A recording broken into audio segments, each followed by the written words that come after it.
Every time there's a plane crash, you'll probably see news reports on how people are looking for the black box, black boxes, flight data recorder, cockpit voice recorder, black boxes. These two red boxes are integral to the investigation of any aviation incident because it's the link of communication between the goings-on of the plane to the investigators. It's also a source of information that otherwise would be extremely difficult to obtain. This is the history of the black boxes. Even though the media often refers to it as the black boxes, the actual name of this equipment is a flight recorder. Although modern recorders have their roots in the 1950s, this wasn't the first attempt at a device like that. The first was created by a French man by the name of François Husson in 1939. Called a Hussonograph, it recorded the flight data like speed, altitude, and control positions on a photographic film that's 8 meters long, using calibrated mirrors and flashing sensors. The first truly modern flight recorder was invented by Dr. David Warren in the 1950s following the de Havilland Comet disasters. After the grounding of the entire Comet fleet in 1954, the Australian Department of Civil Aviation held a meeting which Warren attended. According to an interview he did with the Defense Science and Technology Group in 1999, he thought about how much easier this investigation would have been if only they had known what had happened during the last moments before the crash. This was when he remembered a device he saw at the Sydney Trade Show, which was the world's first miniature recorder. It was housed in a small case and used a super thin wire and magnets to record sound. With this in mind, he came up with the idea of putting something similar in the cockpit of every aircraft to record the conversation between the pilots during flight. It took years, a change of management, and even more testing and changes before the first prototype could be built in 1957. It was capable of recording 4 hours of voice in the cockpit along with 4 hours of what the instruments were reading. It wasn't until another year, 1958, where the first demonstration model was brought by Warren to a conference in the United Kingdom, that the idea really gained traction. After those demonstrations, the UK began to mandate that every aircraft in the UK be fitted with data, but not voice recorders. Competitors also began to rise in the industry, including Ferry Aviation. Back in Australia, though, they just had their first major aviation incident in about a decade, and with that motivation, the judge now required that all Australian aircraft be fitted with both data and voice recorders, leading the charge of the US and UK, who followed suit. Improvements were obviously made to the design in the future, with the switch from tape and magnetic wires to solid-state storage. Underwater locator beacons and increased recording times became standard. Not only this, but there are more improvements to be made in the future. As of January 2021, the European Aviation Safety Agency, or EASA, has required that all large aircraft be fitted with new recorders that phased out magnetic tapes and are able to record voice for over 25 hours. Moreover, to aid in incidents similar to the tragic Malaysian Airlines flight MH370, regulations have been put in place that an aircraft must automatically transmit its location every minute, and underwater locator beacons has its lifespan increased to 90 days. There's also the possibility in the future of real-time data transmission, but as of now, there are bandwidth limitations, a high cost of implementation, and questionable reliability in the technology. Through many incidents, this technology has been proven to be an invaluable communication asset between investigators and the ill-fated aircraft. To understand this, we must first cut to the single deadliest aviation disaster in history, known as the Tenerife Airport disaster. March 17, 1977 was a terrible day for flying. There was fog covering the entire airport, so visibility is cut to nothing. Not only this, but there has just been a storm forcing a number of planes to divert to the Spanish island. The risk of a crash is already sky high, but I doubt anybody would have predicted how badly things would actually turn out. The flights involved in the incident were KLM 4805 and Pan Am 1736 on two 747s carrying a total of 644 passengers to Gran Canaria. They were both delayed for hours to get to their destination due to the initial diversion to Tenerife, the closure of the airport because of the fog, and the KLM flight wanting to take on more fuel. However, they were both eventually cleared to taxi for takeoff, but this airport was relatively small, having only one runway. This meant that the KLM had to first taxi down the runway and make a U-turn back, and the Pan Am had to follow, taxiing down the same runway and making an exit. This is where the trouble begins. As expected, both flights started their taxis, with the KLM reaching the end of the runway and making a U-turn, but the Pan American flight was still on the runway, taxiing down to get to their exit. However, apparently no one told the KLM crew because they started their takeoff roll right down the runway, straight into the Pan American Jumbo. At the last second through the fog, the Pan American crew sees the KLM aircraft and tries to turn, but it's in vain. The KLM Jumbo has just collided with the Pan Am at over 150 miles per hour, killing a total of 583 people.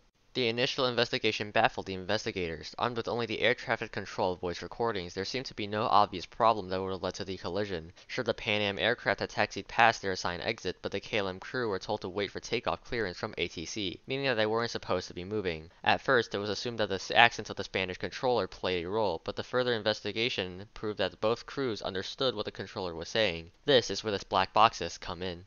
Through the cockpit voice recordings, it is revealed that the reason the KLM decided to refuel was to save time, because the airport was closed and they still need to make a flight from Tenerife to Gran Canaria, the original destination, and then back to Amsterdam. This decision was made because the captain, pilot Van Zanten, was going to exceed his 10 hours per day flying time limit and could get his license revoked. With this stress and time limit in mind, he rushed the process of taxiing and taking off, misunderstanding the controllers after departure the instructions as takeoff clearance. Not only this, but they didn't hear the call from the tower to stay put and wait because the Pan Am flight made a call at the exact same time, saying they're still on the runway. Due to them all being on the same frequency, all the KLM crew heard was the word OK from the tower, followed by 4 seconds of static as the signals interfered from the Pan Am flight and the tower. Had the flight recorders on board the aircraft not been a resource, there basically would have been no way for the investigators to figure out what had happened. No one from the KLM flight had survived, and only 61 people lived from the Pan Am flight, only one of which was in the cockpit. This would only leave them with the confusing ATC voice recordings and debris to piece the story together. While that incident showed the importance of the cockpit voice recorders, American Airlines Flight 587 demonstrated the effectiveness of the flight data recorder. Bound for the Dominican Republic on November 17, 2001, this Airbus A300 was carrying 260 people on board. After being warned by air traffic control to watch out for the wake turbulence from the Japanese 747 that took off ahead of it, they lifted off of the runway at JFK Airport and encountered the turbulence as expected. However, instead of making it through like the aircraft should have, it started to violently shake and plummeted to the ground, slamming into the residential neighborhood of Bell Harbor. The accident killed all on board, and another 6 to 9 people were initially reported missing on the ground, with 5 turning out dead. With this incident coming only 2 months after the infamous 9/11 attacks, it was strongly suspected by the public to be a terrorist bombing, but inspection of the debris showed no signs of explosives. The answer for how this tragedy occurred came in the flight data recorder, showing extreme rudder inputs of 11 degrees back and forth at high speeds. Even though 11 degrees doesn't seem like much, it's far higher than what a pilot is supposed to do and making small movements necessary to compensate for the wake turbulence they were experiencing. Because of the pilot flying, First Officer Molin, was making these extreme rudder inputs in flight, it generated enough force to rip their plane's vertical stabilizer right off, making them lose all control of the aircraft and to fall from the sky. After this accident, pilots were trained to not use the rudder at high speeds, and there is now a new warning light in the cockpit that tells the pilot to stop moving the rudder as they are. Without the flight recorder to tell the investigators what the pilots were doing and how their aircraft was responding, there would have been essentially no evidence for how this aircraft just fell out of the sky. Both pilots had pristine records and thousands of hours of flight experience, so notable to guess that the American Airlines inadequate training and simulation would have led this officer to make the rudder inputs necessary to down this jet. Another type of incident where the flight recorders are vital to the investigation is in a scenario where a plane crashes in the middle of nowhere. One such case would be Air France Flight 447 on June 1, 2009. It was a scheduled flight between Rio de Janeiro, Brazil to Paris, France. The aircraft was an Airbus A330 with 228 people on board. Everything about the flight was mundane until about 3.5 hours in, when the plane entered a thunderstorm and the autopilot turned itself off. Without the autopilot in control of the aircraft, the plane begins to bank left and right due to the turbulence, which the pilot corrects. Suddenly, an alarm goes off in the cockpit. Stalled. The aircraft is stalling, meaning that it is not moving fast enough to generate lift to stay in the air. The pilots fumble to fix this, but by the time they figure out what they're supposed to do, it's already too late. The plane is just slammed into the Atlantic Ocean at over 12,000 feet per minute, killing everyone on board. It took a couple of days before some debris and bodies of the deceased were found. However, the sunken wreckage of the plane and flight recorders weren't found until almost 2 years later, with the recorders taking about 700 days to find. With the recorders and wreckage though, investigators were able to determine the reason why the autopilot had disconnected and what the pilots had done that caused a sophisticated aircraft to crash. The conclusion of the investigation found that the pitot tubes, the instruments on the outside of the plane used to measure speed, had been frozen, causing the flight computer to turn off the autopilot, handing control of the aircraft back to the pilots. All they had to do was to correct the upsets of the turbulence and keep the plane flying level for about a minute so the tubes can clear up. However, one of the pilots, First Officer Pierre, pulled up the nose of the aircraft, putting them in a steep climb, going past the maximum operating altitude of the A330. The plane now started to lose speed quickly. The other co-pilot, David Roberts, tries to take over the controls to push the nose down and gain speed, but Pierre was still pulling back on the stick, meaning that Roberts' inputs did nothing. By this point, the plane is already plummeting back to Earth. When the captain returned, confused from his rest break,